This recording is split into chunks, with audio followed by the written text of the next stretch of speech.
قربانی کا گوشت تو سب کے لیے کھانا جائز ہے، لیکن اگر کسی آدمی نے منت مانی تھی کہ میں قربانی کروں گا، اس نظر ماننے والے آدمی نے جب قربانی کی، اس نظر کی ہوئی قربانی کا گوشت وہ خود نہیں کھا سکتا۔ فرق سمجھ آ رہا ہے؟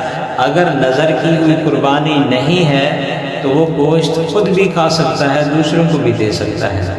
اگر اس نے قربانی کی ہے لیکن اس نے قربانی کی نظر مانی ہوئی تھی تو وہ ناظر جو ہے خود گوشت نہیں کھا سکتا، بلکہ اسے سارا گوشت تقسیم کرنا لازم ہے۔ اسی طرح کوئی مرنے والا آدمی تھا، اس نے اپنی اولاد کو یہ وصیت کی تھی کہ قربانی کرنا میرے حصے کی۔